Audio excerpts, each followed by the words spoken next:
뉴욕 증시 3대 지수가 폭락했습니다. 트럼프 대통령이 미국 경기 둔화 가능성을 배제하지 않으면서 관세 정책을 강행하겠다고 밝히자 시장 자체를 투매하려는 움직임이 나타났습니다. 나스닥 지수는 4% 급락하며 지난 2022년 9월 이후 2년 6개월 만에 최대 낙폭을 기록했습니다.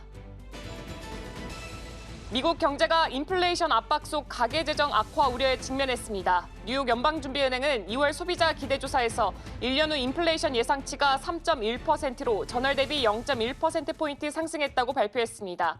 트럼프 행정부의 관세 정책과 이민자 단속 강화로 소비자들의 우려가 반영된 결과로 풀이됩니다. 트럼프 대통령의 전략 비축 지시에도 비트코인 가격이 8만 달러 선 아래로 하락했습니다. 미 정부가 세금으로 가상화폐를 매입하지 않을 것이라고 발표하면서 시장 기대가 꺾인 것으로 보입니다.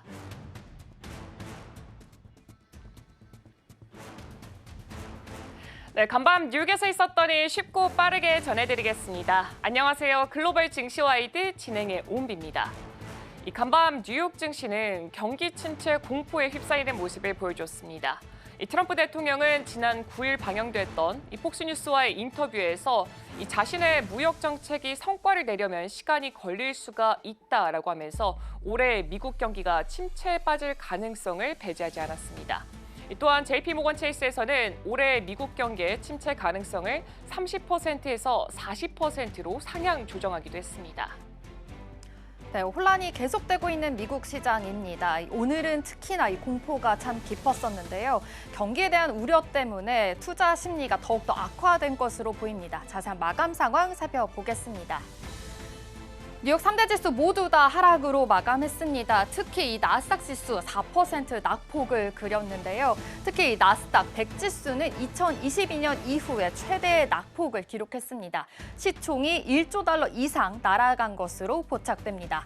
S&P 500 지수도 보겠습니다. 2.7% 하락폭이 참 깊습니다. 이 대형 은행에서는 미 경기 침체가 발생할 경우에 이 S&P 500 지수가 최대 20% 하락할 전망도 내놨습니다. 이어서 다우존스 지수도 보겠습니다. 2.08% 하락하며 마감했습니다. 또 이어서 살펴보겠습니다. 미 10년물 국채금리 역시 2.39% 하락하며 집계가 됐고요. 필라델피아 반도체 지수 역시도 빅테크들의 또 하락이 낙폭이 더 크면서 4.85% 하락하며 마감했습니다. WTI 국제 유가 역시도 1.67% 하락하며 배럴당 65달러에 거래됐습니다. 이어서 히트맵을 열어서 자세한 종목 흐름도 체크해 보겠습니다. 네, 전반적으로 공포가 짙게 물든 시장입니다. 이 빅테크 기술주들 역시나 큰 폭으로 하락한 모습이고요. 특히나 팔란티어 10% 넘게 낙폭을 그렸습니다. 또 금융주 쪽으로도 역시 하락폭이 참 큰 상황인데요. 버크셔 해서웨이만이 소폭 상승하며 마감했습니다. 이 리테일 트레이드 부분도 아마존, 월마트 부분 4% 넘게 하락하면서 큰 폭으로 좀 낙폭을 보였고요. 그나마 이 경기 방어주 쪽으로는 좀 초록불이 켜졌습니다. 의료 기술 쪽으로는 좀 초록불이 있는 모습이고요. 에너지 쪽으로도 2% 정도 좀 상승하면서 마감을 했습니다. 이어서 M7 마감 상황도 살펴보도록 하겠습니다. 네, 경기 침체에 대한 우려가 크게 있으면서 크게 흔들린 모습 포착이 되고 있습니다. 먼저 애플입니다. 4.85% 하락하며 마감했는데요. 이 애플이 인공지능 음성 비서 시리의 개선 지연으로 인해서 개발 중인 이 스마트홈 허브 출시를 연기했습니다. 수정된 스마트홈 허브 출시 일정은 공개가 되지 않았는데요. 특히 이 애플은 홈 허브에 대한 내부 테스트 프로그램을 가동했습니다. 직원들이 홈 허브를 집에 가져가서 피드백을 제공하도록 한 것으로 알려졌습니다. 애플은 올 초와 비교했을 때 7.7% 하락세를 보였습니다. 이어서 엔비디아입니다. 엔비디아도 5% 낙폭을 기록했습니다. 이 어제 TSMC에서 매출이 좀 잘 나오면서 엔비디아 칩에 대한 강한 수요가 지속되고 있음을 확인할 수 있었는데요. 그래도 이 경기 침체에 대한 쇼크를 피해갈 수는 없는 모습입니다. 마이크로소프트 보겠습니다. 3.34% 하락했습니다. 이 가운데 오픈 AI의 의존도를 낮추기 위해서 AI 모델을 개발 중인 것으로 전해지기도 했습니다. 아마존닷컴 또한 낙폭이 깊습니다. 2.36% 하락을 했는데요. 이 아마존닷컴 경우에는 AI 분야의 부사장으로 있었던 임원이 사임한다라는 소식이 전해지면서 투심이 더 악화된 것으로 보입니다. 이어서 살펴보겠습니다. 아마존, 이 구글은 4.49% 역시나 좀 낙폭이 큰 모습입니다. 미국 법무부가 구글의 웹브라우저 이 크롬 매각 방침을 재차 요구했습니다. 반독점부 과장 대행은 이 구글의 불법적 행위는 경제적 거인을 만들어 이 시장을 혼란에 빠뜨리게 한다라고 전하기도 했는데요. 법무부는 초기 제안의 주요 요소인 크롬의 매각과 또 검색 관련된 지불 금지를 그대로 유지한다라고 밝혔습니다. 하지만 구글은 이 법무부의 제안은 법원의 결정을 훨씬 넘어서는 과단 조치다라고 이야기했고요. 또 미국의 소비자와 또 경제, 이 국가 안보에 해를 끼칠 것이다라고 반발을 하기도 했습니다. 이 법원이 정부의 제안을 받아들여서 구글의 크롬 매각을 지시하게 될지는 오는 4월에 결정이 됩니다. 이어서 메타 플랫폼스 4% 역시나 큰 낙폭을 보였고요. 테슬라가 15% 빠졌습니다.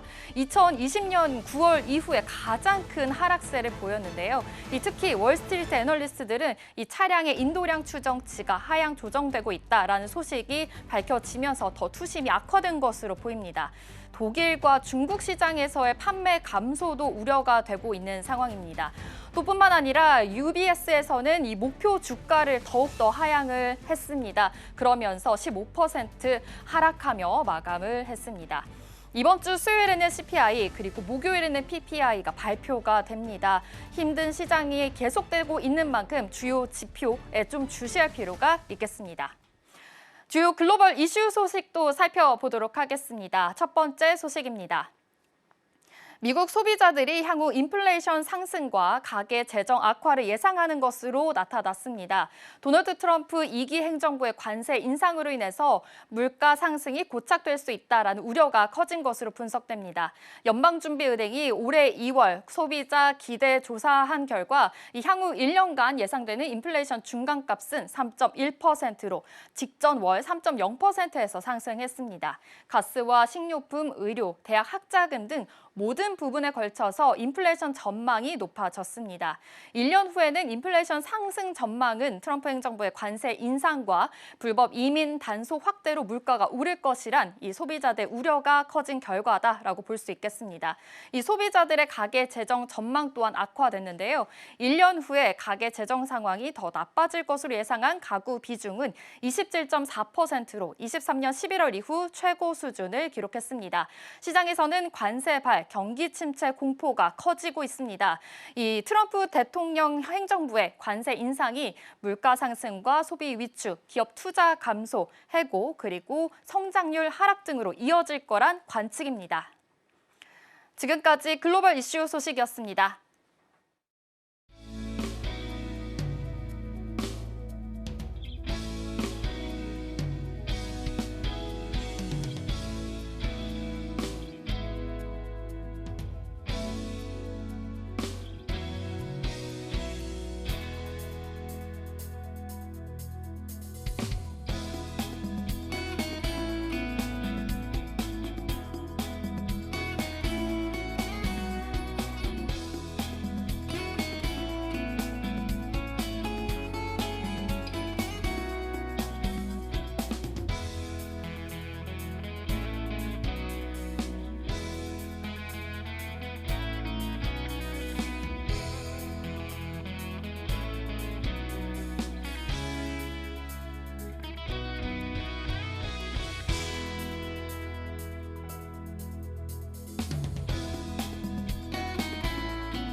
네, 화요일 글로벌 마켓 리뷰 본격적으로 시작해 보도록 하겠습니다. 네, 오늘 함께 하실 분은 레그넘 투자자문 이춘광 대표입니다. 네, 대표님 안녕하세요. 네, 안녕하세요.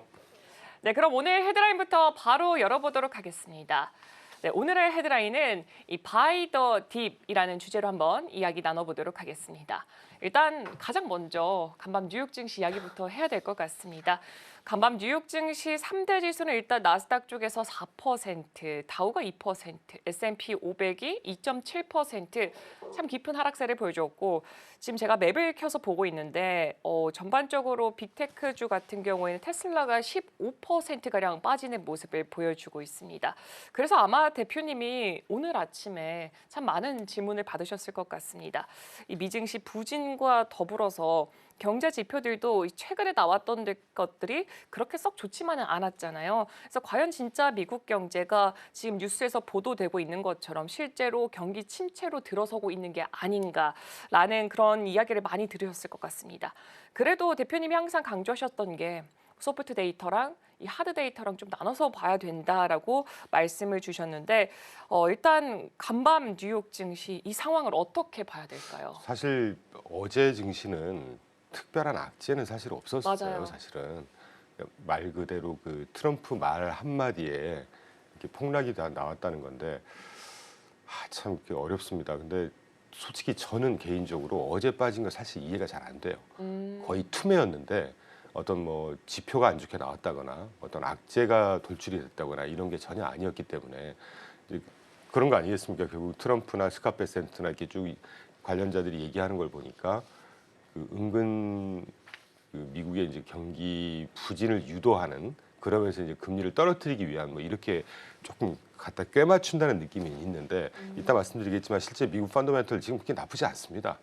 근데 이제 관세에 대한 우려감 또 이 정부가 조금 더 매파적인 스탠스라는 게 이제 인터뷰에서 확인이 되니까 뭐 울고 싶은데 뺨 때려준다는 뭐 그런 격언 아닌 격언이 있잖아요, 이 업계에. 뭐 그런 식의 장이 아니었나 하는 생각이 들고 이따 소개해드리겠지만 레리 핑크라고 하는 그 전 세계 뭐 그러니까 일경인가 하여튼 일경이 넘는 자산운용회사 가장 대형 자산운용회사 블랙락의 레리 핑크가 지난주에 또 인터뷰를 했죠. 바이 더 딥 해라. 사실 아까 우리 제목에 바이 더 딥을 제가 제시해드린 이유가 제 말이 아니고요. 레리 핑크가 한 얘기입니다. 그래서 그런 점들을 조금 이렇게 힘들겠지만 뭐 저희도 수익률 훼손이 있습니다. 어차피 투자를 하고 있으니까. 에도 불구하고 앞으로가 중요한 것이잖아요. 그래서 바이 더 딥이라고 하는 이 어떻게 보면 슬로건 또는 이 단어를 좀 잘 되새겨 봐야 되는 타이밍이 오는 게 아닌가 하는 생각이 듭니다. 네, 사실 이 대표님의 말씀대로 최근에 나왔던 이 데이터들을 살펴봤을 때는 이렇게나 떨어질 수가 있을까라고 생각이 들 수밖에 없습니다. 일단 우리 시간으로는 지난 금요일에 발표가 됐었던 이 구인 관련돼서 봤을 때는 일단 15만 1,000명 정도 증가를 했다고 했는데 뭐 예상치가 뭐 16만 명이었고 이 실업률도 4%에서 뭐 4.1%, 이 예상치가 4%였기 때문에 아무래도 뭐 여기서 문제가 있을까라고 했는데 사실상 이게 또 시장에서 받아들이기에는 생각보다 그래도 괜찮게 잘 나왔다라는 이야기가 나왔기 때문에 지금의 하락 같은 경우에는 조금 다르게 생각을 해보자면 바이 더 딥, 약간 한국어로 해석을 해보자면 낙폭과대시 저가 매수 이런 관점으로 지켜보시는 것도 하나의 또 투자 전략이 될 것 같습니다. 근데 사실 이 2년 전을 살펴봤을 때는 미국 증시가 너무나도 좋았어요. 너무나도 잘 가는 모습 보여줬고 그랬는데 지금은 뭐 새로운 정권이 들어오기도 했고 사실상 지금 아직 100일 천하 시대가 안 끝난 그런 모습을 보여주기도 하면서 정말로 다른 흐름을 보여주고 있습니다. 너무나도 당연하고 또 어이가 없는 질문이실 수도 있겠지만 이 변동성은 과연 언제까지 끌고 갈까요? 저는 한 4월 초, 그러니까 지금 4월 1일이 풀스데이 만우절이라 그래서 트럼프가 또 그런 걸 믿는다고 하잖아요. 네네. 그래서 4월 2일을 콕 찍어서 이제 그때 보편 상호관세를 아마 세팅을 하는 걸 발표를 할 거다. 그래서 큰 게 다가오고 있다. 이런 식의 이제 뭐 하워드 러튼이라든가 뭐 이런 사람들이 이렇게 사인을 주고 있는데 그래서 그러니까 맥스 최대 기간으로 볼 때 한 4월 초까지는 이런 시장이 왔다 갔다 하지 않을까 싶어요.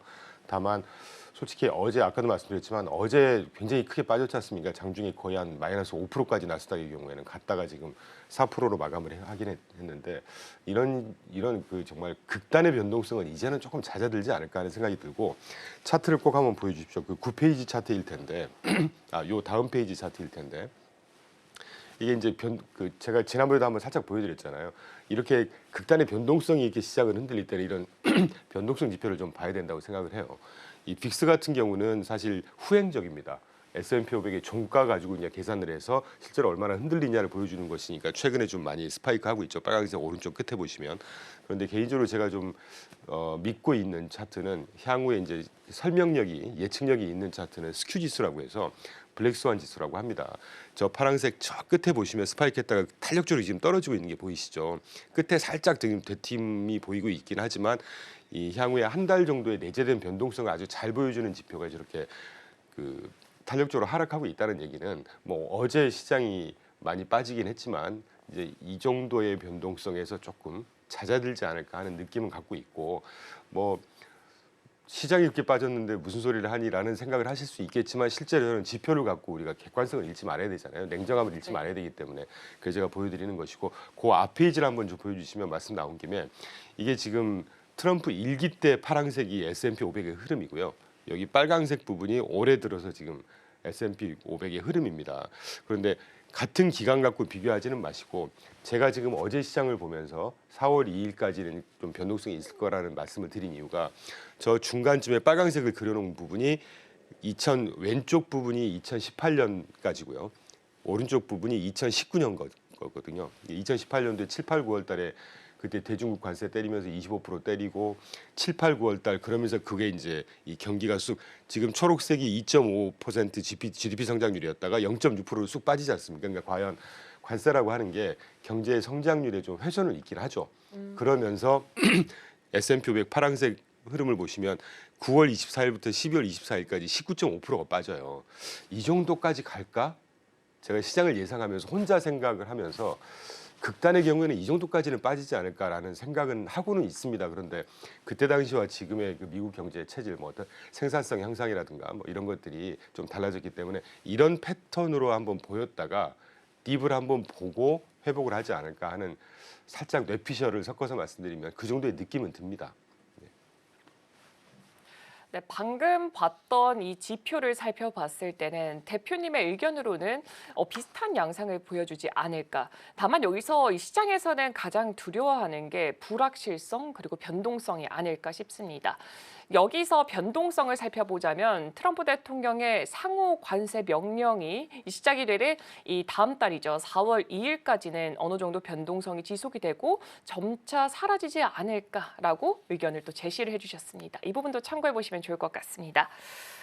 사실 뭐 지난주 금요일을 살펴보자면 또 반등을 했습니다. 그 반등한 이유를 보니까 뭐 처음에는 데이터가 잘 나오지 못했기 때문에 하락 출발했다가 이 파월 의장이 뉴욕 연설에서 미국 경제 여전히 좋다라고 말을 하면서 다시금 또 반등하는 모습을 보여주었는데 근데 뭐 또 주간으로 봤을 때는 한 3% 정도 하락하면서 이 전반적으로는 좀 낙폭이 어느 정도 형성이 되고 있는 미증시를 확인해 볼 수가 있었습니다. 그렇게 보다 보니까 아무래도 지금 이 시장 안에서는 트럼프 행정부의 관세 영향권 안에서 좀 벗어나지 못하는 모습을 보여주고 있는데 뭐 지난주가 특히나 또 그런 모습을 보여줬고 특히 또 뭐 주요 인사들의 코멘트라던가 인터뷰 또한 많았습니다. 이 부분과 관련해서 대표님께서 좀 강조해 주실 부분이 있을까요? 이제 좋은 질문을 해주셨는데 지금 우리한테 가장 중요한 스피커라고 하면 트럼프. 네. 순위로는 트럼프, 제롬 파월, 그다음에 스캇 베세트 재무장관이겠죠. 그분들이 지난주에 공교롭게 인터뷰를 쭉 했어요. 한번 보여주시기 바라는데 아마 3페이지 그래프일 텐데 그분들 중에 제게 만약에 질문을 주셨으니까 제가 투자 전략을 삼는데 누구 말을 더 중요시할 거냐. 저는 단연 제롬 파월의 말을 중요시할 것 같습니다. 물론 영향력은 트럼프가 더 있겠죠. 그런데 트럼프는 다분히 정치적인 스탠스에서 멘트를 하잖아요. 생각을 할 것이고. 그런데 이 제롬 파월이라는 분은 뭐 정치적인 영향을 받겠죠. 정치인이 지명한 자리니까에도 불구하고 이분의 본업이라고 하는 거는 경제 펀더멘털을 아주 객관적으로 판단을 해서 아주 중립적이고 합리적이고 또는 냉정한 의사결정을 하는 자리란 말이죠. 그런 면에서 그분이 시장을 보고 있는 관점을 저는 상당히 신뢰하는 편입니다. 근데 그분이 지금 보는 그 시장이 아까 앵커님 살짝 소개시켜 주셨지만 지금 불확실성에도 불구하고 경제는 좋은 상황을 유지하고 있다라고 분명히 얘기를 해주고 있고 노동시장 견고하다. 우리가 사실 말씀이 나와서 말이지만 지난주 금요일도 평소에는 미국의 그 실업률이라고 하면 뭐 4.1 됐는데 뭐 전혀 문제 없는 상황이긴 하지만 실업률의 하부 지표가 U1부터 U6라는 게 있어요.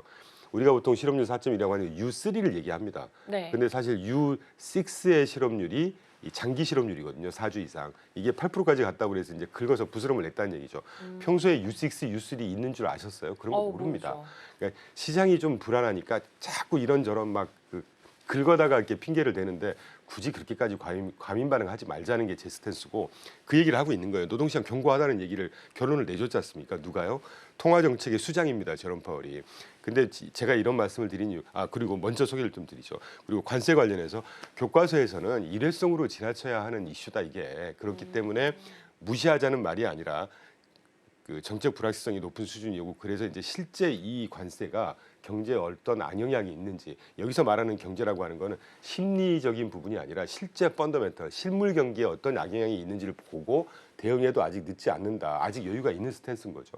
저는 제가 이 말씀을 하나하나 쭉 소개해드린 이유가 제롬 파월이 이제까지 불과 3주 전으로 기억하는데 지난달 FOMC 회의록 발표할 때도 회의록에서 그런 말을 했죠.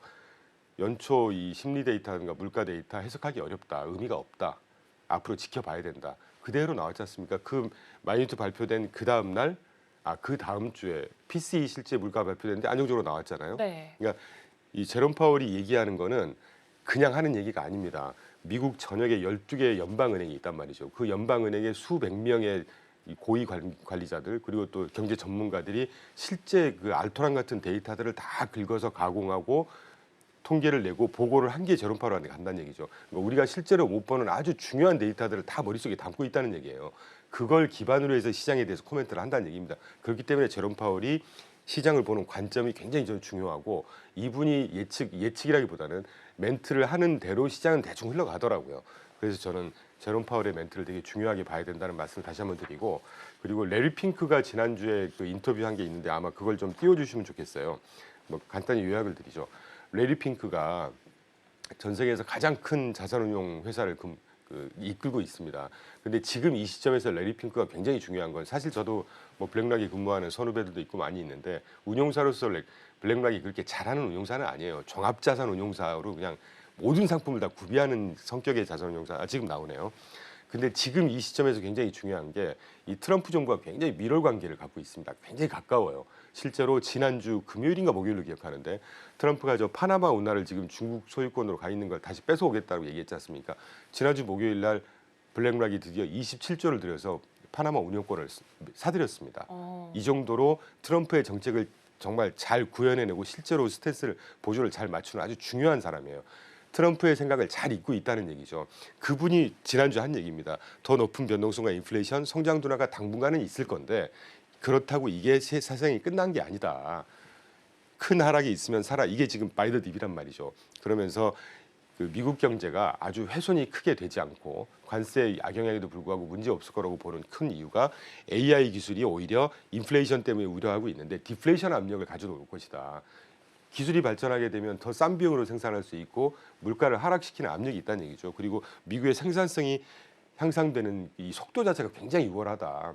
작년 연말 자료에서도 제가 한번 보여드렸던 것 같아요. 이 자리에서 미국 생산성이 그 주요 국가 비교했을 때 나홀로 상승하고 있는 상황이고 두 번째 결국 중국 문제를 제외하고 관세는 합의될 거다라는 얘기를 하고 있습니다.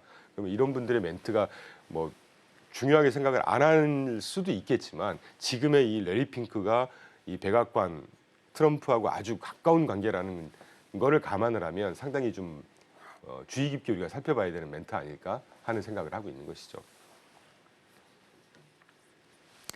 네, 일단 우리가 시장에서 주목해봐야 될 인물들이 몇 명 있는 것 같습니다. 가장 먼저는 역시나 트럼프 대통령인 것 같고 두 번째로는 제롬 파월 연준 의장이 아닐까 싶습니다. 그렇다니까 아무래도 지금 제롬 파월 연준 의장이 이 지난 금요일장 그때 금요일 이후에 나왔던 이야기가 이 뉴욕 연설에서 미국 경제는 여전히 탄탄하다라는 모습을 보여줬습니다. 이 말에 집중을 해본다면은 이 제롬 파월 연준 의장이 그동안 했던 말들 그대로 경제가 흘러가고 있는 만큼 이번에도 경제가 탄탄하게 진행되고 있지 않을까라는 기대감 한번 가져보는 것도 괜찮다라고 생각이 들고 있습니다. 그리고 방금 이제 말씀 주셨을 때 블랙락 CEO가 관세는 뭐 중국을 제외하고는 합의가 될 것이다라고 하면서 또 어제 나왔던 기사가 인도 쪽과도 합의를 봤다라고 이야기가 나왔습니다. 근데 사실 뭐 트럼프의 스탠스를 보면은 그 전까지만 하더라도 약간의 협상 카드로서만 사용하지 않을까라고 했는데 이제는 관심이 거의 뭐 진심인 것으로 보여지고 있습니다. 저도 그렇게 생각하고 있습니다. 맞습니다. 뭐 근데 이제 트럼프의 관세 정책 사실 지금 캐나다와 멕시코에 대한 스탠스도 워낙 지금 매일매일 바뀌고 있는데 이 관세 정책의 스탠스는 우리가 좀 어떻게 바라봐야 될까요? 보편 상호 관세는 어느 정도 이제 부과가 될 것 같아요. 그때도 말씀드렸지만 미국이 지금 그 거래 상대국들한테 관세를 부과하는 평균이 지금 2.2% 정도 되거든요. 인도가 13% 정도 부과하고 있고 평균적으로 얘기하는 겁니다. 우리나라가 8.4% 부과하고 있어요. 굉장히 기울어진 무역 조건이죠. 네. 그거를 뭐 쉽게 말씀드리면 우리나라가 8.4%를 부과하니까 미국도 한국에 대해서 8.4% 똑같이 할 거야. 지금 말은 그렇게 하지만 그 정도는 안 될 겁니다. 2.2%가 뭐 3%가 되건 4%가 되건 이 정도 선에서 어느 정도 이렇게 좀 관세 평균 그 관세 수준이 조금 올라가는 수준에서 지금 보편 관세를 책정을 하지 않을까 하는 생각이 들고 중요한 건 관세 인상하는 건 진심인 것 같다는 생각이 듭니다. 그게 이제 4월 2일 날이 정점이 되겠죠. 근데 생각을 해보시면 앵커님 4월 2일 날 보편 관세를 부과를 하고 나면 그 이후에 관세 이슈가 더 있을까요? 없지 않을까요? 그러니까 저는 그때가 변동성의 어떤 끝단이 아닐까. 그리고 이 변동성의 강도로 볼 때 좀 오해하실 수가 있어요. 아까 제가 워딩이 좀 불분명했는데 그때가 이제 그 변동성의 정점이라고 보고 있지만 이번 주 정도가 이 변동성의 강도로 볼 때는 이제 거의 피크가 뭐 지나고 있지 않나 하는 느낌은 듭니다. 네, 아무래도 4월 2일 이때가 아무래도 관세 피크를 보여줄 것 같고 이번 주까지가 좀 변동성이 깊게 보여질 것으로 생각되고 있습니다. 그리고 고용보고서 이야기도 하면 좋을 것 같습니다. 고용보고서가 발표되면서 시장은 뭐 어느 정도는 좀 안정하는 모습을 보여줬습니다. 이 연준이나 행정부 등이 실제로 노동시장에 이 예의주시를 하고 있다. 사실 뭐 연준에서도 중요한 데이터가 뭐 PC도 있겠지만 당연히 노동 데이터를 가장 중요하죠. 깊게 보고 있기 때문에 근데 이제 연준의 정책적인 방향과 노동시장 과연 뭐 어떤 관계가 있을까요? 노동시장은 선진국으로 갈수록 가장 중요한 경제 지표가 뭐냐라고 할 때는 노동시장입니다. 왜 그러냐면 이 신흥국과는 다르게 선진국이라고 하는 것은 이 사회 자체가 좀 안정적으로 굴러가는 거잖아요. 좀 스테이블한 사회 구조지 않습니까? 그 안정적인 사회 구조를 유지해 주는 게 특히 미국 같으면 GDP 30조 중에 70에서 75%를 끌어내는 게 소비란 말이에요. 소비를 또 가능하게 하는 서포트해 주는 지표가 노동시장이죠. 고용자 수나 노동시장이 안정되어야 급여 생활자, 소득이 꾸준하게 나오니까 소비가 또 유지되거든요. 그렇기 때문에 노동시장이 굉장히 중요한 것이고 작년 초부터 제롬 파월이 작년 초에 우리가 이제 금리를 언제 인하시켜줄까 막 이런 관심이 많았었잖아요. 그때마다 인터뷰할 때마다 노동시장 아직 견고하고 노동시장이 적당한 수준에서의 우려가 없는 수준에서의 냉각을 계속 거듭하고 있기 때문에 걱정을 하지 마라. 대신 노동시장이 예상 외로 크게 냉각이 되게 되면 그때 내가 금리를 내릴 거다라고 할 정도로 노동시장이 굉장히 중요한 지표라는 것이죠. 근데 지난주 금요일도 마찬가지로 노동시장이 그렇게 나쁘지 않았습니다. 사실 15만 1천 건. 그 예상이 아까 16만인데 정확하게는 예상이 15만 9천 건이었거든요. 15만 9천 건이 좀 떨어졌다. 15만 건이 경기 침체를 얘기할 수 있는 전혀 그런 조건이 아닙니다. 지금. 그렇죠. 그리고 그 전날 발표된 목요일날 발표된 신규 주간 실업수당 청구 건수죠. 22만 1천 건인가? 에서 22만 4천 건인가 3천 건 나왔어요. 뭐 간단히 예시를 들어드리면 우리가 경기 침체를 우려할 만한 주간 실업수당 청구 건수라는 게 거의 30만 건에서 35만 건 정도 나와야 그게 과거에 경기 침체를 얘기했던 상황이었습니다. 전혀 지금 노동시장 문제가 없다는 거고 다만 지금 주가에 빠지는 거는 완전히 관세 또는 이 트럼프 정부가 경기 를 살리려는 의지가 안 보인다고 그래서 지금 그거를 경기를 의도적으로 죽이는 게 아니냐 이렇게까지 확대 해석하고 있는데 세상에 어떤 대통령이나 어떤 경제 당국자가 경제를 의도적으로 죽이겠습니까?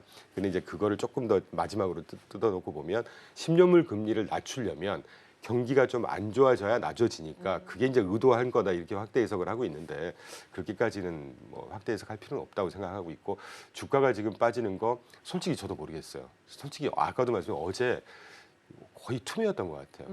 솔직히 조금 이해가 안 되는 시장인데 어쨌건 바이 더 딥 싸졌을 때 저가 매수를 조금 이질적으로 느끼실 수는 있겠지만 저희도 실제로 그렇게 하려고 하고요. 예, 그런 정도의 느낌을 좀 담담하게 시장을 보시면 어떨까 하는 생각이 듭니다.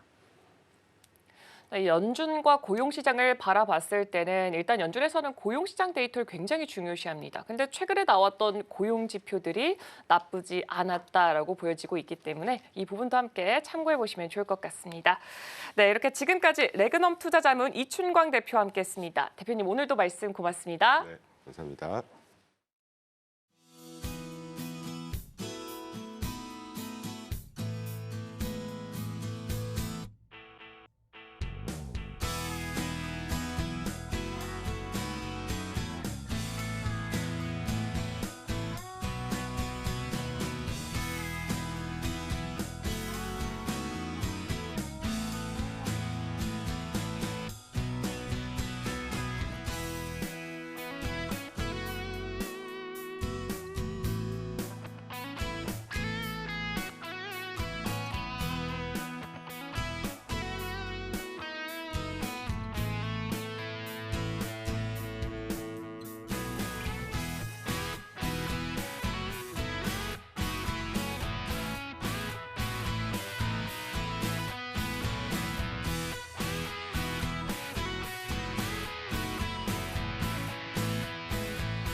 성공적인 코인 투자를 위해 전략 세워보는 시간 코인 라이브입니다. 지금 이 시각 주요 3대 암호화폐 어떻게 흘러가고 있는지 시장 상황부터 체크해 보겠습니다. 비트코인, 이더리움, XRP 모두 다 하락으로 지나고 있습니다. 비트코인은 2.9% 하락폭을 기우고 있는데요. 8만 달러가 깨졌습니다. 이 비트코인 ETF 같은 경우에는 계속해서 순유입량이 출회가 되고 있다라는 소식까지도 나오고 있는 상황입니다. 이더리움도 체크해 보겠습니다. 6.59% 하락하면서 또 큰 폭으로 하회를 하고 있는데요. 이더리움, 이 손실권의 투자자 수가 수익권의 투자자 수를 넘어섰다라는 이슈가 또 있습니다. 계속해서 실망감이 출회되고 있는 것으로 보입니다. XRP도 4% 낙폭을 키우고 있습니다. 또 이 시각 주요 알트코인 가운데 8개 코인도 살펴보도록 하겠습니다. 전반적으로 하락폭이 참 깊습니다. 먼저 솔라나 5%도 낙폭을 키우고 있는데요. 이 솔라나 같은 경우에는 데드크로스 형성에 근접을 하면서 중요한 변고점에 놓여 있다라는 소식까지도 들려드렸습니다. 또 도지코인 6% 하락폭이 더 깊은 상황이고요. 에이다도 4%, 체인링크도 또 7% 낙폭을 더 키우고 있습니다. 또 이어서 살펴보겠습니다. 이 수익코인 아발란체, 스텔라루멘 다 하락폭이 참 깊은 상황입니다. 7%, 또 스텔라루멘 같은 경우에는 6% 낙폭을 또 키우고 있습니다. 시바이누만이 소폭 상승하는 흐름 보여지고 있는데요. 0.86% 상승했습니다. 이 시바이누는 온체인 데이터에서 조금 우려가 되는 지표가 있긴 하지만 그래도 저항선 돌파를 시도하고 있다라는 소식까지도 들려드리겠습니다. 참 급변하고 있는 암호화폐 시장입니다. 우리는 어떤 전략으로 어떻게 나아가야 하는지 전문가와 함께 이야기 나눠보도록 하겠습니다. 코인 라이브 시작합니다.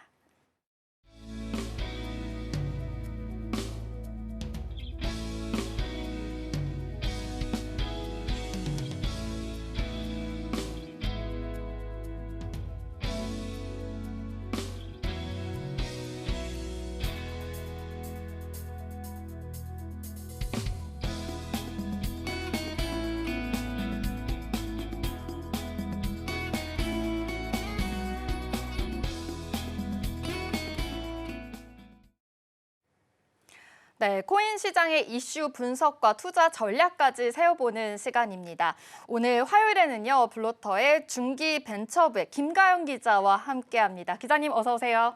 안녕하세요. 네, 반갑습니다. 오늘 좀 처음 또 출연을 하시는 날인데 시장이 좀 환호를 해줬으면 좋았을 텐데 참 낙폭이 깊은 오늘 하루입니다. 아무래도 시장 이야기를 먼저 안 할 수가 없을 것 같은데요. 간밤 뉴욕 증시에서는 정말 공포가 짙은 하루였습니다. 이 경기에 대한 둔화가 우려가 계속해서 강해지고 있는 상황인데요. 이에 따라서 암호화폐 시장 또한 하락폭이 참 커지고 있는 상황입니다. 기자님께서는 이 암호화폐 시장 어떻게 바라보고 있는지 궁금합니다. 네, 저도 아침에 일어나서 깜짝 놀랐거든요. 네. 너무나 많은 코인들이 한꺼번에 폭락을 하는 바람에 투자하시는 분들이 많이 놀라셨을 것 같아요. 그런데 이게 코인만이 아니라 미국 증시 전체가 떨어지면서 코인도 같은 현상을 보였다고 볼 수가 있겠는데요. 지금 많은 분들이 아무래도 전략자산에 편입된 효과가 코인에 반영이 되지 않는 거 아니냐라는 거에 대한 우려를 표하고 있는데 사실은 지금 코인 시장도 미국 증시와 같은 흐름을 타고 있습니다. 그렇기 때문에 아무래도 미국 증시가 그 경제 위기에 대한 불안감이라든지 아니면 투자 심리 악화라든지 뭐 이런 것들의 영향을 안 받을 수가 없거든요. 그래서 미국 증시와 같이 코인도 같은 흐름을 타고 증시가 폭락을 하면서 코인도 주저앉았다라고 보시면 될 것 같습니다. 네, 암호화폐 시장 지금 아무래도 미국 증시와 함께 커플링이 되고 있는 시장이다 이렇게 말씀을 해주셨는데요. 또 잠깐 언급은 해주셨지만 이 전략 비축에 대해서 그래도 호재가 되지 않을까라는 시장의 기대감은 있었지만 계속해서 좀 실망감이 출해되고 있는 상황으로 보입니다. 그렇다면 지금 현재 이 암호화폐 시장에서 가장 뜨거운 감자가 아닐까라는 생각이 듭니다. 이 비축 자산에 대한 이야기 해보겠습니다. 이 비트코인 가상화폐를 이 전략적 자산으로 비축하겠다라는 행정 성명까지 있는 상황이었는데 비트코인으로 결정을 하게 된 그런 배경이 또 있을까요? 네, 일단은 지난 6일에 재무부가 그리고 이제 트럼프 대통령이 비트코인 전략적 준비금으로 이제 편입하겠다는 그런 행정명령을 발표를 했는데요. 이 비트코인 전략 준비금이라는 게 이제 앞으로 디지털 포트녹스 역할을 할 것이다라는 이제 얘기도 했습니다. 기존에 이제 포트녹스라는 거는 미국에서 켄터키주에 있는 금괴를 보관하는 장소예요. 그만큼 비트코인을 되게 안전하게 국가적 전략 자산으로 보관을 하겠다라는 의지를 보인 것으로 읽히는데요. 일단 미국 정부가 새롭게 코인을 들인 건 아니고요. 이 갖고 있었던 비트코인 개수는 한 20만 3,650개 정도 있었습니다. 근데 이 코인은 기존의 정부에서 다크웹이라든지 범죄 세력한테서 몰수한 비트코인이었어요. 이것을 아무런 조치 없이 그냥 보관만 하고 있었는데 그것을 전략 자산으로 돌린 거죠. 근데 이것은 새로운 얘기는 아니고요. 트럼프 대통령의 대선 공약이기도 했습니다. 트럼프 대통령이 어떻게 보면 암호화폐 선도국이 되겠다라는 정책을 내세웠었는데 그 방법에 대해서 여러 가지가 제시가 됐었어요. 구체적으로 밝힌 적은 없지만 첫 번째로는 기존에 갖고 있던 비트코인을 전략자산으로 돌리는 거. 그리고 두 번째는 추가적으로 계속 비트코인을 매입해서 자산으로 늘려가는 거. 이렇게 두 가지를 시나리오를 예상을 했었는데 어떻게 보면 첫 번째 시나리오가 이미 이루어진 거죠. 네, 이렇게 말씀해 주신 대로 이렇게 포트녹스, 금괴를 보관하는 장소에 따라서 이 비트코인을 조금 더 안전하게 좀 저장을 하겠다라는 전략을 세우고 있는 상황이었는데요. 이렇게 국가적 전략 자산으로 활용하겠다라는 의지가 좀 강하게 보인 것으로 보입니다. 그렇다면 이 전략 자산 채택이 과연 이 가상 자산 시장에서 호재로 반영이 되는지가 또 중요한 이슈 중에 하나인 거잖아요. 그렇다면 이 행정 명령을 서명한 이후에 이 시장은 사실은 좀 반응이 차갑기도 했었거든요. 그래서 구체적으로 이 전략 자산이라는 의미가 또 어떤 건지도 또 말씀해 주시면 좋을 것 같습니다. 네, 일단은 전략 자산이라는 게 어떤 건지를 먼저 알아야 될 거라고 생각을 합니다. 많은 분들이 이번에 비트코인 전략 자산 편입에 대해서 얘기를 하고는 있지만 전략 자산이라는 게 구체적으로 무엇인지에 대해서는 잘 모르시거든요. 네. 근데 전략 자산이라는 것은 어떤 국가가 특정한 전략을 추구하거나 예상치 못한 사건에 대비를 하기 위해서 비축해놓고 정상적으로 사용하지 못하도록 막아놓은 품목 그리고 상품 같은 걸 얘기를 하는데요. 일반적으로는 금이라던가 아니면 외화 이런 것들을 생각을 하지만 의외로 석유 아니면은 뭐 우라늄, 헬륨, 곡물, 의료용품 아니면은 뭐 각종 기계 장비 이런 것들도 포함이 됩니다. 그런데 이 비트코인 전략 자산으로 편입이 되면서 일단은 묶여 있는 비트코인, 그러니까 매각이 되지 않는 비트코인이 20만 개가 생긴 거잖아요. 그렇기 때문에 일단은 호재로 여겨질 뻔했지만 이 확보한 범죄로 이제 몰수한 자산 외에 추가로 매입을 하지 않겠다라고 하면서 선을 그었기 때문에 악재로 여겨지는 분위기예요. 근데 저의 개인적인 생각으로는 이 코인을 통해서 전략 자산으로 편입시킨 코인을 통해서 뭘 하겠다라는 이런 새로운 정책을 만들었다라고 벌써부터 읽기보다는 일단은 기존에 보관하던 코인을 회계 점검이라든지 나라에서 직접 관리 감독하는 체제로 변경했다라고 보면은 될 것 같고요. 그리고 무엇보다도 비트코인에 투자를 하시는 분들은 안 그러실 수 있지만 투자를 안 하시는 분들은 아직도 비트코인이 무슨 가치가 있느냐, 무슨 자산으로서의 뭐 가치가 있겠느냐, 화폐냐 이렇게 의문을 갖고 있는 분들이 있는데요. 무엇보다 미국이 이렇게 전략 자산으로 편입을 시키면서 비트코인이라는 것은 나라에서 인정한 가치가 있는 자산이다라고 재확인시켜줬다고 보면 될 것 같습니다. 네, 아직 코인 투자를 하지 않으신 분들은 좀 인정하지 않을 수도 있지만 그래도 비트코인이라는 것은 그래도 나라에서 좀 전략적으로 직접 비축을 하면서 관리를 하겠다라는 이야기까지도 해주셨습니다. 그렇다면 이 미국이 전략 자산으로 비트코인을 비축하려고 하는 그런 궁극적인 목적이 또 있을 것 같습니다. 어떤 목적일까요? 네. 이것도 여러 가지 시나리오가 그려지는데요. 아무래도 첫 번째는 통화 리스크에 대한 이야기를 할 수가 있을 것 같아요. 그 미국 달러라든지 전통적인 자산에 분산 투자를 하면서 달러 리스크, 통화 리스크에 대해서 대응을 하고 있는데 비트코인도 그 중에 하나로 편입을 시켰다라고 볼 수 있을 것 같고요. 그리고 두 번째로는 디지털 경제에 대비하기 위해서인데 아무래도 지금은 온라인에서 벌어지는 일들이 많고 디지털 경제에 대한 전 세계 국가들의 관심도가 매우 높아지고 있습니다. 그렇기 때문에 이런 디지털 경제에 대비해서 비트코인이 지금도 1억이 넘지만 앞으로는 더 가치가 상승할 것을 대비해서 앞으로 모으고 있다. 이렇게 볼 수도 있을 것 같고요. 마지막으로는 저는 이거를 가장 높게 생각하고 있는데요. 지정학적인 국제 질서에서의 전략적 차원이다라고 볼 수가 있을 것 같습니다. 대표적으로 엘살바도르 기억하실 텐데요. 비트코인을 국가적으로 채택을 해서 매입을 했었던 거, 그래서 많은 이득을 보고 있다라는 뉴스는 좀 많이 나왔었죠. 그렇기 때문에 미국도 앞으로 비트코인 가격이 앞으로 엄청나게 빠르게 오를 수 있는데 그런 상태에서 미국이 이걸 포기할 수 없다라고도 읽히고 실제로도 주요국들의 비트코인 보유량을 한번 살펴보면은 미국 같은 경우에는 아까 말씀드린 대로 20만 3,650개인데요. 중국은 19만 4천 개, 영국이 6만 1천 개 이렇게 보유를 하고 있습니다. 근데 이제 전략 자산으로 채택한 거는 미국뿐이기 때문에 공식적으로 비트코인을 가장 많이 갖고 있는 나라는 미국이 됐다고 볼 수가 있어요. 그렇기 때문에 이런 지정학적 그리고 정치적인 전략 차원에서 이거 전략 자산으로 돌렸다라고 보면은 저는 좋을 것 같다고 생각이 듭니다. 네, 이렇게 미국이 지금 비트코인을 전략 자산으로 비축하겠다라는 이유로는 통화 리스크를 대비하기 위해서 또 지정학적인 전략 차원이다라고도 말씀을 해주셨습니다. 그리고 지난 금요일이었죠. 이 가상자산 서밋이 열렸었는데 시장은 참 그 주요 인사들이 또 대거 참석을 한 만큼 기대를 했었는데 시장은 굉장히 또 실망을 했거든요. 그 실망에 대한 이유를 보니까 추가 매입에 대한 가능성이 있다라고 생각을 했었는데 그 이야기는 또 배제하고 서밋이 열렸거든요. 좀 이에 관해서는 어떻게 바라볼 수 있을까요?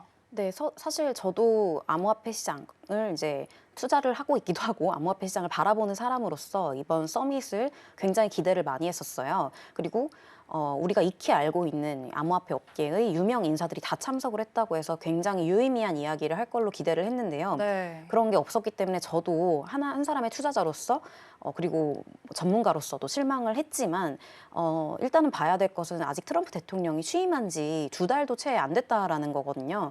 근데 지금 일단 대선 공약으로 했었던 것 중에 여러 가지들이 이미 암호화폐 쪽에서는 벌어지고 있어요. 그렇기 때문에 너무나 빠른 기대였던 거 아닌가 하는 개인적인 생각은 있긴 있고요. 그리고 무엇보다도 이제 전략자산으로 편입했다라는 것도 중요한데 추가 매입을 안 했다고는 하지만 장기적으로 저는 호재가 될 수 있다고 생각을 하는 게 아까 말씀드린 중국이라든지 영국이라든지 다른 나라들이 범죄 같은 걸로 몰수한 비트코인을 갖고 있단 말이죠. 그런데 미국이 이번에 전략자산으로 편입을 하면서 이것이 다른 나라들의 어떤 시그널로 작용을 할 수 있을 것 같다라는 생각이 듭니다. 예를 들면은 미국은 이렇게 시작을 했지만 미국한테 뒤처져서는 안 되겠다라고 생각하는 다른 나라가 가상자산에 대한 어떤 정책을 내세울 수가 있겠죠. 그래서 저는 이런 변화를 이끌어낼 수 있다는 생각이 들고요. 그리고 미국도 이번 행정명령을 시작으로 해서 다른 가상자산 관련 정책을 만들어낼 수 있고 장기적으로는 이런 식으로 호재가 될 수 있다고 생각을 하고요. 이게 완전히 없는 얘기라고 볼 수는 없는 게 이미 바이든 행정부 때 많은 미국 의원들이 상원 의원들이 법안을 제출을 했습니다. 비트코인을 계속해서 지속적으로 매입하자는 법안 아니면 지금 보유하고 있는 비트코인을 전략자산으로 비축하자라는 법안을 발의하기도 했고요. 지금까지 많은 법안이 발의가 됐기 때문에 근데 바이든 행정부에서는 이게 제대로 통과가 되지 않았죠. 굉장히 암호화폐 회의적이었기 때문에. 근데 트럼프 행정부는 이미 긍정적인 시그널을 보여줬기 때문에 법안 발의도 굉장히 활발해질 것이고 그렇다면은 정책 변화가 조금 더 가속도가 붙을 수 있다라고 저는 개인적으로 생각을 하고 있습니다. 그리고 한 가지 더 있는데요. 네. 앞으로 범죄나 이런 뭐 다크웹이라든지 이런 데서 비트코인은 굉장히 흔하게 쓰이잖아요. 그렇기 때문에 몰수할 자산은 앞으로도 많이 남아있을 거라고 생각이 들거든요. 그렇다면 이렇게 몰수한 코인들은 지금까지 전략자산으로 비축된 것과 마찬가지로 매각이 안 되고 묶여있는 자산이 될 텐데 그렇게 되면 아무래도 장기적으로는 호재로 작용할 것이다 라고 저는 보고 있습니다. 네, 또 트럼프 행정부가 아무래도 이 가상화폐, 암호화폐에 대해서 굉장히 호의적인 만큼 장기적으로 호재가 될 수 있다라고 말씀해 주셨습니다. 또 중국과 영국에서도 이미 지금 범죄로 몰수된 코인을 가지고 있는 만큼 이와 발현돼서 좋은 시그널로 받아들일 수도 있다라고도 이야기해 주셨습니다. 자, 이렇게 가상자산 서밋에서 정말 주요 인사들이 참석할 것을 기대한 만큼 주요 인사들의 발언도 무시 못할 것 같습니다. 일단 주요 인사들의 발언들 하나하나 좀 살펴보도록 할 텐데요. 자, 먼저 어떤 발언이 있었는지 살펴보겠습니다. 크립토차르의 데이비드 삭스는 어떤 이야기를 했었나요? 네, 이 데이비드 삭스라는 사람은 지금 백악관에서 가상자산과 인공지능 부분을 책임하고 있는 사람이고 요약해서 요즘 업계에서는 크립토 짜르라고 부르고 있어요. 왕이라는 거죠. 근데 이분은 이번 전략자산 채택에 대해서 납세자의 부담이 없이 미국 정부가 비트코인을 보유하는 전략적 결정이다라고 아주 환영한다 이런 의사를 표시를 했습니다. 그리고 비트코인을 금과 같은 전략자산으로 인식하는 첫걸음이다라고 말을 했는데요. 아까 말씀드린 것처럼 비트코인이 자산이 아니라고 생각을 하시는 많은 분들이 있는데 미국이라는 나라에서 자산이다라고 공식적으로 인정을 했다. 그리고 전략자산으로 금과 같은 취급을 받을 것이다라고 인정했다라는 거를 이 크립토 짜르도 공식적으로 말을 했다라고 보시면 될 것 같습니다.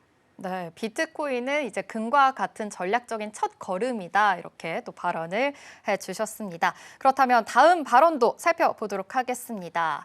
이 마이클 세일러의 발음인데요. 이 스트래티지 CEO가 말을 했습니다. 미국은 정부 차원에서 세계에서 가장 많은 비트코인을 보유한 나라가 됐다라고 발언해 주셨네요. 네, 미장 투자하시는 분들이면 익히 알고 계실 스트래티지의 CEO인데요. 네.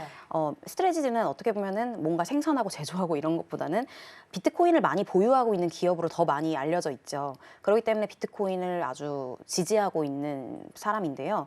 이 마이클 세일러 같은 경우에는 이번에 미국의 정부 차원에서 세계적으로 가장 많은 비트코인을 보유한 나라가 됐다라고 이렇게 말을 하면서 정부가 단기적으로는 비트코인을 추가적으로 매입하지 않겠다라고 부정을 했지만 결국은 더 많은 비트코인을 사들일 거다라고 정말 긍정적인 전망을 내놨습니다. 그리고 앞으로 4년간 비트코인을 미국에서 이제 꾸준히 매입을 하다 보면 미국의 비트코인 보유량이 100만 개에 달할 것이다라고 아주 낙관적인 전망을 내놨는데요. 이렇게 말한 것도 근거가 있습니다. 이게 괜히 4년간 계속 꾸준히 매입한다면 이라는 전제를 한 게 아니라 도널드 트럼프 대통령이 당선되기 전에 많은 미국 상원 의원들이 비트코인을 매입해야 된다는 법안을 발의했다고 했잖아요.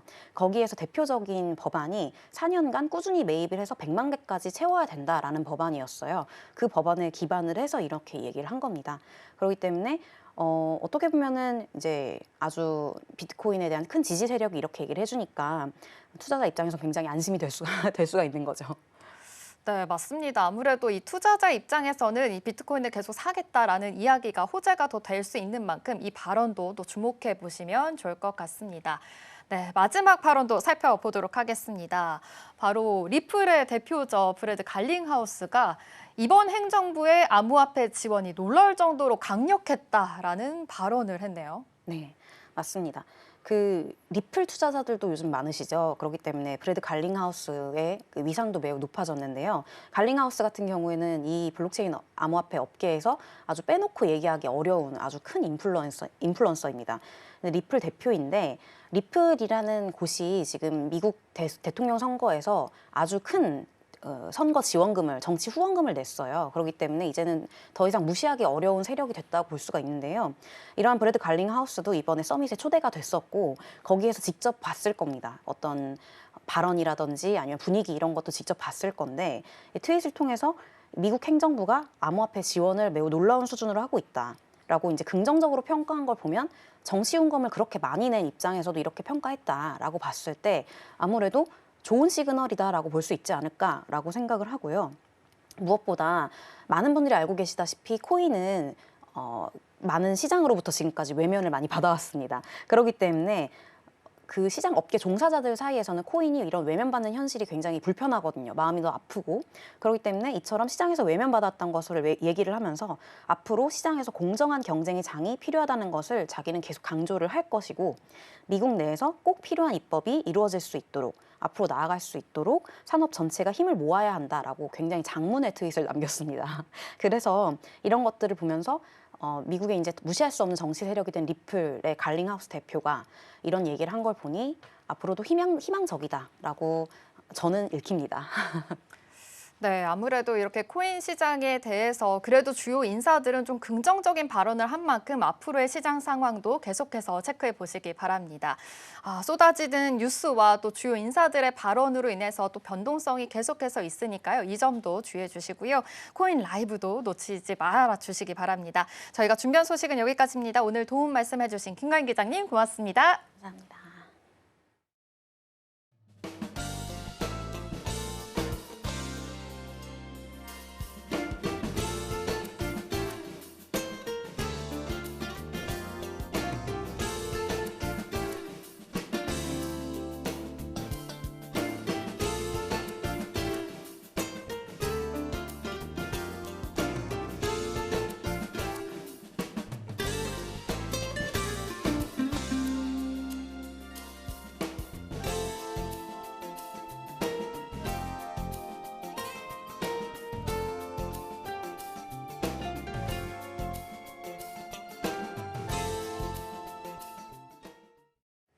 네, 오늘 글로벌 증시 와이드가 준비한 소식은 여기까지입니다. 우리 방송에서 제공하는 정보는 투자 판단에 대한 참고 자료일 뿐이고요. 해당 종목의 가치 혹은 상승과 하락을 보장하진 않습니다.